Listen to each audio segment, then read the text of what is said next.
Hello, my name is Sasha Klare-Ayvazian. Welcome back to MMH and Blank, our new video series where we interview guests outside of music, movies, and hoops to learn about the role MMH plays in their lives and the work they do. Today's guest is Mr. Nico Carter. Nico owns and founded the Juicebox Theater in Chicago. He is the founder of the What the Gif Game, a comedian and a former Cards Against Humanity writer. Nico, how's Chicago? Chicago's great. It's cold but nice, It gets a bad rep, but the only places you can get shot are on the expressway these days. So just don't take the expressway. Steer clear of the expressway. Steer clear of the expressway. Yeah, if you're in Chicago, you know what I'm talking about. Nico, I want to start personally and then grow out from there. What movies have most deeply impacted your life and why? One of them is Lady Bird. I Love love Lady that Bird. movie. I love Lady Bird. It's just so funny and the dialogue is so well written. How did Lady Bird impact your life? I hadn't seen a movie that felt like it was so honest and funny, and like just the opening scene in the car with the fight is just hilarious, and it's one of the best openings I've ever seen in a movie. She just jumps out of the car. Yeah, it's just so good. And just the dialogue, it's like if you anyone who's been a teenager can feel that energy. Anyone who's had kind of angsty teenage relationships with their parents. And I had a lot of that contention. I kind of have that kind of, had that energy, you know what I mean? And so I can relate to that kind of dysfunction. Greta Gerwig, the director, is a big hero in our house because she went to high school with my wife, actually in Sacramento. Heck out of here. Wow. That's cool. Yeah. Lady Bird set in Sacramento, and there's a lot of sites, if you will. She then went on and did Little Women. Did you see Little Women? I did see Little Women. Did that speak to you? I didn't love Little Women. Say more. It just wasn't that good. I just didn't like it that much. I don't know if I'm really into that whole period piece thing that much. I'm not a big period piece person. And I just thought it was weird also, like I don't know, there's just some weird moments that took me out of it, You're not a big Gettysburg guy? I'm not a Gettysburg guy. I was dragged to Gettysburg. That movie's long. I was dragged to that by my grandfather, my step grandfather, really. He's dead now. I'm so sorry. He didn't die at the movie. Nico, in all of film, what film character do you most identify with? I think Maria from Sound of Music. That is really how I feel like my energy has been a lot of my life, where it's like, people want me to follow rules. People want me to, I'm very anti-authority. And then her, how she is with kids and how she just is with people. Like, I just feel like that is such a beautiful statement on what's important in life. And she has a great philosophy. So I've always identified with her. I love that. Nico, I want to speak more broadly. Yeah. You love music. You think about music. You write about music. What role do you think music has in shaping our culture?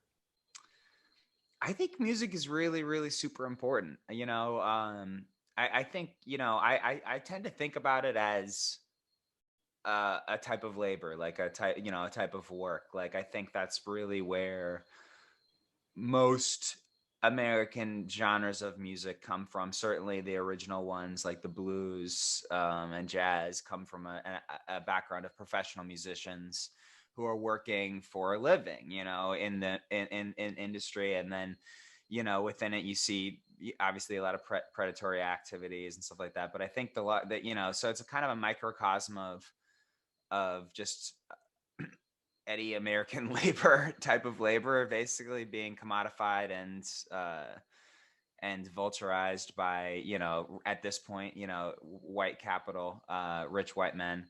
But then it's also, it's so important for people in their lives. So it's so interesting to me. People have the political connection to music where there's, people that they resonate with because they say things that they identify with politically, not necessarily Democrat or Republican, just like, NWA.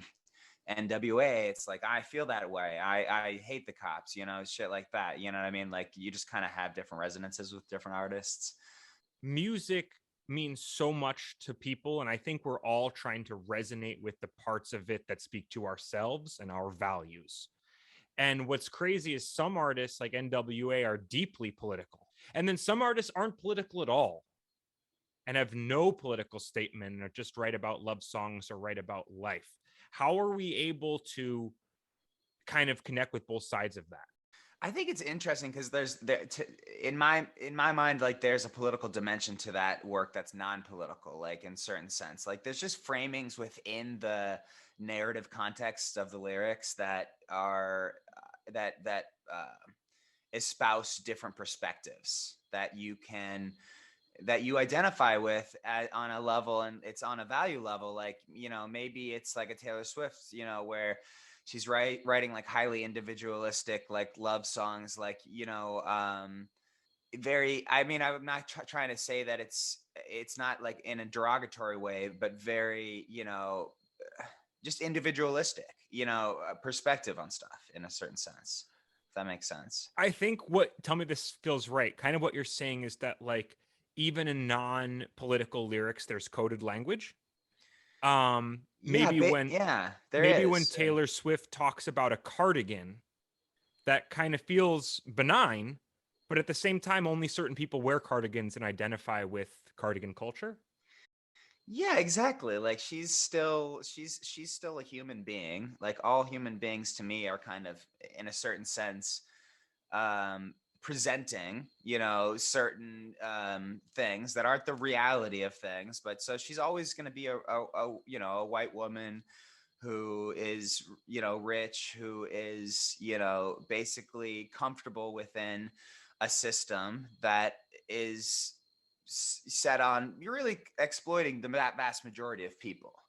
I mean, she's maybe at this point liberal, we would call her, but she's certainly not radical. She's certainly not revolutionary. I've heard her say a lot of stuff, against, abortion bans and stuff like that. And, I think she might have even come out for Biden in the last election.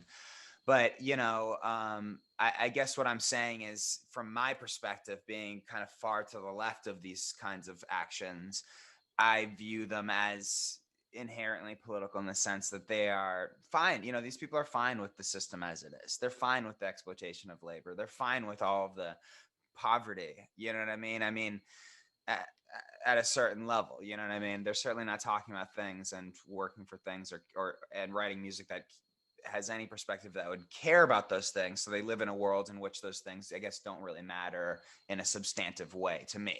Nico, do you feel like music has the power to challenge a lot of the tribalism that I believe divides different people? You kind of think if you're a white person and your favorite artist is queer or your favorite artist is Japanese, maybe that allows you to connect with those communities. What are your thoughts? I think that's an interesting, like, theory. I don't know if I really would break it down that way necessarily. Like, I Mm. don't know if I'm really into purely representative politic. Like, I think, like, it's kind of, I don't know that even if somebody's an Asian American artist, that I'm gonna really agree with them or like them, or if they're, black artists, that I'm going to necessarily agree with or like them, or that if somebody who's white listens to a black artist, that there's any kind of cultural exchange or conversation, as I would view it, between citizens or humans. I don't really see that happening. So to me, it's more about commodification in those senses. So to me, it's more about those kinds of ideas are more about a desire for people to get that. They really, people really want to assuage guilt and to feel like they're doing something. So if listening to an Asian American artist will make you feel that way, then I'm probably going to tend my politic to align to being like, oh yeah, that's substantive exchange. I'm learning something. I like know about Asian Americans now. Like I'm kind of like, that's how people listen to Black music, and then they start, trying to talk in Black English, and and they kind of are like, yo, I identify so strongly with, hip hop, or identify so strongly with whatever the genre is, and I feel like I know what it's like, and I feel it so strongly because the music is this universal thing that feels that way for all of us. So it's like the music is that universal thing. I don't necessarily know if that's always happening, and so that would be my opinion on that, I guess. It's pretty amazing people's ability to like be delusional about things, or like see things the world they want to. I feel like you hear, hopefully not overtly, but I think it's implied a lot and it's said overtly. White people will say things like, "Oh, but he's not really Black." Right? Or like somebody, whether that's Jackie Robinson, whether that's a player on their team, or whether that's Jimi Hendrix. It's amazing that we kind of are able to shape the world the way that we want to see it, and let people kind of slide in and out of prejudice we hold. I think that is amazing. Yeah. I mean, but look, at the end of the day, I think a lot of this stuff, like, we get divided by subjects that are kind of meant to divide us. Race is meant to divide us. We're meant to be like, I'm Black, you're white. Like, this is how culturally how things are, and we're different culturally, and there's these cultures that we need to engage in, and all of this stuff. And yeah, I guess to a certain extent, but like literally that's been the case across the entire globe for all of history. That there's been you've had your different culture, and you've met people from outside that culture, and there's been cultural exchange. So it's like, that's not, to me, the primary area that we have to focus on. We need to focus on poverty. You know what I mean? Like, we need to focus on how race is used. You know what I mean? What race really is in our culture is a material denominator to exclude certain people from certain areas and elevate other groups, white people really, and exclude Black people and all other groups predominantly.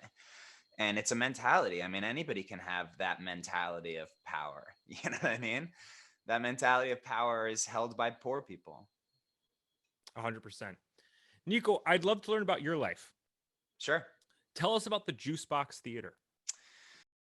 So the Juicebox is a space that I opened. It was on the north side, and I really wanted to have a theater that was a comedy space where Black and brown and queer people and groups that are traditionally excluded would be able to come and have a space that was safe, fun, comfortable, not based on hierarchical power shit. And that was a space to learn, collaborate, and put on really cool shows. This is a program we've been running, Juicebox, with BYC for pretty much bulk of the summer into the fall, and I really have enjoyed it and been very excited about it. I want to hear you guys' feedback. How do you feel about the space? What has it meant to you? What do you feel like you learned from this experience? All of that kind of stuff. Well, for me, I've learned a lot. What I learned is that my first day at Juicebox was lit. I ain't gonna lie. We had the best time ever.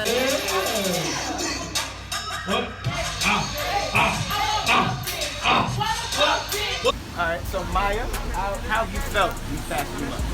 So, the first time I performed in Juicebox, it was only my second time. I was pretty scared, but it's also meant the world to me.